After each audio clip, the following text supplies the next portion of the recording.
नारायण।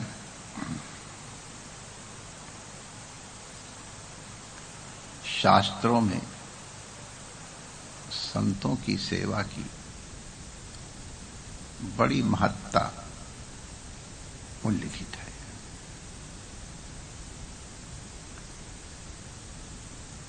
तीर्थ आदि काल में समय लेकर के फल देते हैं और साधु समागम संत सेवा तत्काल फल देती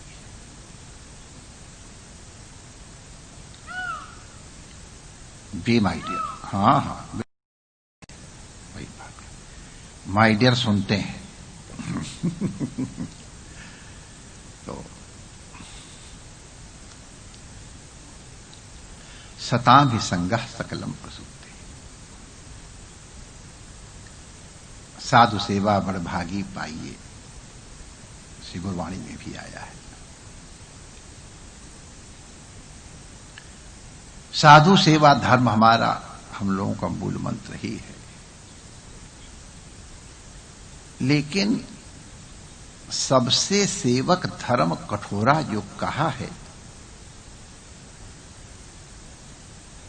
श्री तुलसीदास जी ने, तुलसीदास जी बड़े अनुभवी महापुरुष हैं, बड़े शास्त्र का भी अनुभव है और जीवन का भी उनको बड़ा अद्भुत अनुभव। बड़े हाथी पर भी घूमे हैं और बंदरों के साथ चना बीन बीन करके भी खाए, ये स्थिति रही है। उनकी वाणी है सबसे सेवक धर्म कठोरा। जब तक अपना अभिमान निवृत्त नहीं होगा तब तक कोई सेवा कर ही नहीं सकता है। सेवा का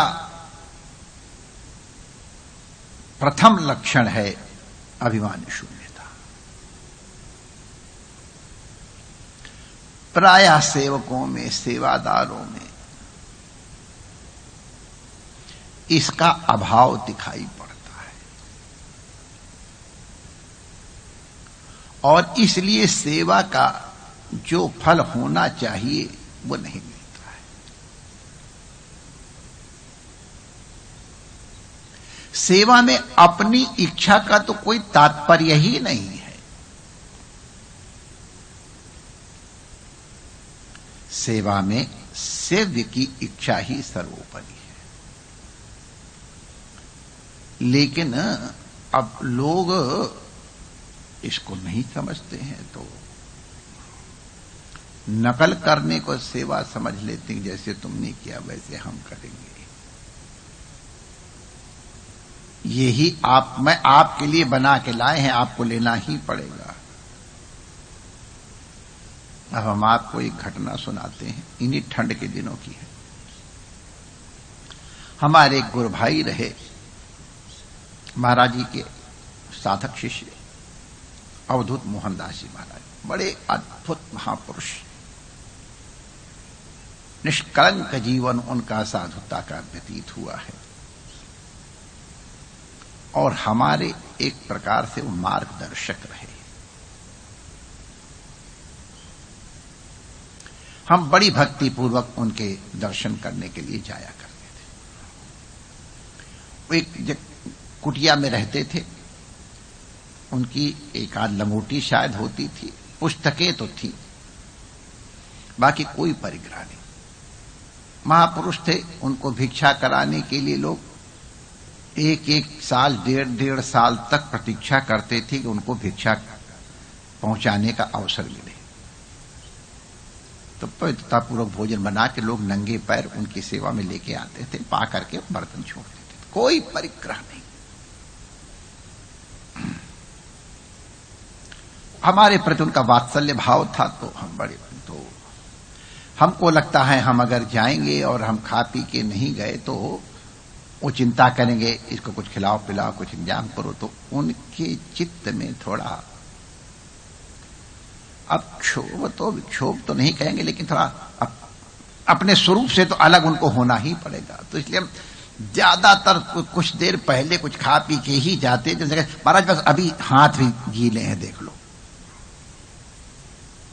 अब उस गांव का नाम तो हम नहीं बताना चाहते, लेकिन जिला संगरूर का है, इतना बता देते हैं। और बड़े प्रेमी लोग, विरक्त लोग पहले जिला संगरूर में बहुत रहे हैं, झोपड़ियों में, गांव के बाहर कुटिया बनी होती थी, लोग वहीं रहते थे। जो लोग वहां भोजन चाहते थे गांव वाले पहुंचा देते थे, भिक्षा करने वालों को भिक्षा पहुंचाते, बड़े सेवक। तो उनकी सेवा करने के लिए, दर्शन के लिए हम जाते रहे, तो पहले कुछ खा के पिए गए। तो एक माता जी क्या गर्मी के दिनों में गए थे हम उस समय, तो उन्होंने कहा महाराज आप धनभाग, वाह वाह बड़ी कृपा आपकी। उन्होंने हमको चारपाई बिछा दी, उनको मंजा कहते हैं, मंजा ढा दिया, मैं मंजे पे बह गया, मंजे बैठ गया। ठंडा ठंडा पानी लाए, उन्होंने मुझे कुल्ला करवाया, मुंह हाथ धुलाए, पैर धुलाए, मन ठंडा हुआ। पंजाबी गिलास कड़े वाला, अब तो दिखाई नहीं पड़ता पंजाबियों के यहां भी, लगभग 3 पाव तक बह जाता था। बढ़िया नींबू की शिकंजी, और उस समय कोई प्रॉब्लम तो थी, ठाठ से पूरी हम शिकंजी ठंडी ठंडी पी गए। और फिर पंखा लेके माता जी खड़ी, बाबे तुसी जा रहे हो ना, कोई 2 शब्द आशीर्वाद दे के जाओ। तो हमने भी लगा चलो भगवान का नाम ही लेना है, तो 2 शब्द उनको सुनाए, और फिर वो उनकी अनुमति लेके हम अवधूत जी के दर्शन करने गए। उनकी एक पड़ोसिन थी, हमारे निसाटे का नहीं आएंगे महाराज, हमारे घर महाराज जी नहीं आएंगे क्या? उनका ले संत तो सबके होते, कोई प्रेम से बुलाए, तुम चाहे तो सी महाराज सारे घर की जरूर आयो। मैंने कहा चंगा माता जी, हम लोग तो कोई तू तू करे, 2 हिलाते पहुंच जाते हैं, जरूर आओ। घटना इसलिए कि इन्हीं दिनों की घटना है, यही पूस माह के जाड़े की। तो ठंड के दिनों में इस बार हम गए थे अवधूत जी के दर्शन करने, और माह पूस की तो ठंड आप लोग जानते ही हो। तो हम चलते चलते, उसमें ज्यादा कपड़े वपड़े नहीं पहनते थे, फकीरी का नाटक करते थे। ठंड तो थोड़ी बहुत लगती ही थी, लेकिन चल जाता था काम। तो उम्मीद हुई चलो उस माता जी के यहां जाएंगे। और पंजाब में चाय बड़ी बढ़िया बनाते थे, अब बनाते कि नहीं बनाते हमको मालूम, बड़ी बढ़िया। उसमें दूध और माने सब चीज ज्यादा, पानी केवल कम होता था। बड़ी बढ़िया गाड़ी गाड़ी, और कौली में माने एक गड़े में भर के दे देते, कौला साथ में, और गरम गरम अदरक वदरक डाल के। तो हम बड़ा मनोरथ कर रहे थे कि चलो ठंड लग रही है, गरबा गरम चाय पिएंगे, चाय पी के फिर अगर कहीं एक आध सरों दा साग के सहित मक्की का टिक्कड़ मिल गया, मक्खन, फिर तो मौजा ही मौजा ने, फिर अवधूत जी क्या चलेंगे। तो हम पहुंच गए उस माता के यहां, बिल्कुल रेडी कि चाय पूछे, मैं कहूं हाँ माता ले आओ। तो उन्होंने, माता जी ने मंजा ढा दिया, और फिर एक परात लेके आ गई। पहली वाली माता के परात थी ना वो, और एक बड़ा सा घड़ा एकदम ठंडे पानी का, शायद रात का रखा हुआ है, जैसा भी हो, ऊपर वो लेके आई। मैंने कहा कि माता जी क्या करेंगे इसका पानी? महाराज तुम्हारे चरण धोवांगे। मैंने कहा मैं तो जी, मेरे पैर तो साफ है। सानू सेवा नहीं बख्शनी। तो मैंने कहा माता जी ऐसा करो, जरा सा अंगूठे में जल डाल करके कर लो, हो जाएगा। उसके यहां तो आपने पूरे पैर धुलवाए थे, और हमसे कह रहे हो जरा सा अंगूठा छू लो, सानू सेवा नहीं बख्शनी। देखा माता जी बख्श देने, मेरे प्राण तो सी बख्श दो, मन में कहा, जोर से नहीं कहा। तो उन्होंने पूरा घड़ा ठंडे ठंडे पानी का, और महाराज श्री के चरण कमल बड़े प्रेम से धोए धीरे धीरे। वो तो चरण कमल धो के आनंदित हो रही, तो हम ठंड के मारे कुड़कुड़ कुड़कुड़ हो रहे थे, क्योंकि हमारे पैर ठंडे होते हैं। आप सबको मालूम है, जितने जानते हैं मोजा पहनने पड़ते हैं, क्या करें। एक है, अभी तक कोई डॉक्टरी हुई नहीं हमारी, बहुत सालों से प्रयास किया लोगों ने। डॉक्टरों ने कहा महाराज आप मोजा पहन लो, यही सबसे की दवाई। मैंने कहा चलो सस्ता है। तो अब मैं ठंड के मारे क्योंकि मैंने ऐसे पैरों को दबा करके, मोजा तो थे नहीं, और ऐसे ओढ़ के पहन के थोड़ा गर्म हो गया। मैंने कहा अब चाय आ रही होगी तो चलो ठंडी हो जाएगी दूर। इतना बड़ा गिलास ठंडा ठंडा सिकंजी लेकर के भगवती पर प्रकट हो गई। तो मैं तो चाय की उम्मीद लगाए बैठा था और वहां ठंडा ठंडा भाई। माता जी साढ़े प्यास नहीं लगी है, साणु सेवा नहीं बख्शणी। मैंने कहा जी प्यास नहीं, वाह वाह वाह। ओ महाराज पिंडाते नींबू किथे, मसई नींबू किथे लेके आई हो कि तो इंतजाम करके लाई हो, तुसी पी नहीं सकते। तो मैंने कहा अच्छा माता जी ऐसा करो एक कौली छिपा दो, उसके यहां पूरा गिलास पिया था, हमारे यहां पूरा गिलास पीना पड़ेगा।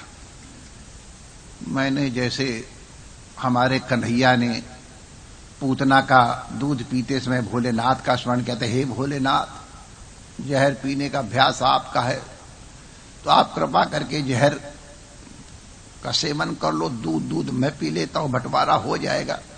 आंखें बंद की तो कन्हैया, तो महात्मा लोग कहते हैं कि ये भी कारण था उसमें, ये भोलेनाथ का ध्यान करे। तो मैंने भोलेनाथ से कहा हे हिमालय वासी, हे कैलाश वासी, अब इसकी ठंडक आप संभालो।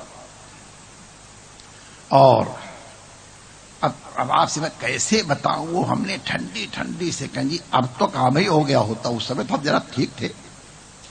तो पूरी सिकंजी हमको पीनी पड़ी सेवा, क्योंकि सेवा बख्शणी थी। तो मैं पूरी की पूरी सिकंजी का गिलास पी करके सोचा अब यहां से किसी तरह भागूं और दौड़ लगाऊंगा तो शायद बॉडी कुछ गर्म होगी। वो पंखा लेके आ गई। अरे मैंने कहा माता जी सानू सेवा नहीं बख्शणी। अरे माता जी मैं मर जाऊंगा, तुम्हारी सेवा बख्श दे। तो अब बेचारी का भाव तो एकदम ठीक है, हम नहीं समझते, लेकिन जिसकी तुम अपनी सेवा कर रहे हो कि जिसकी सेवा कर रही हो उसकी कर रहे हो। ये घटना मुझे जब आज ठंड में जब लग रही थी हमको, तो हमको स्मरण आई और पूज्य अवधूत जी का, उसकी माता का, बड़े वो गांव की तो बड़ी सरल, लेकिन सरल का मतलब ये नहीं है कि बेवकूफी। अरे पूछ लो नहीं समझ में आता, उन्हीं से पूछ लोगे महाराज तुसी की लोगे, वो पहले से ही सब डिसाइडेड, जैसे उसने किया था वैसे सानू करना है। ठंडा पर अरे भाई वो गर्मी की ऋतु थी, ये ठंडी की ऋतु है। तो माय डियर अपनी इच्छा नहीं, सानू सेवा नहीं बख्शणी, ये नहीं। आपको जिसमें प्रसन्नता हो हम उसमें, हमको एक आध जने हैं महाराज बड़ा सुंदर भोजन बनाया, सब कुछ था, आपको थोड़ा सा शरीर गड़बड़ था, लेकिन महाराज चिंता ना करो, ये तो सब आपकी दृष्टि पड़ जाए पहुंच जाएगा। आप क्या लेंगे, आपको तो हम सूप बना दे या खिचड़ी बना दे, हम सब, ये हुई सेवा। तो सेव्य के मनोनुकूल होना, इसको सेवा कहते हैं। सेव्य के मनोनुकूल वही हो सकता है जिसमें अभिमान की शून्यता हो।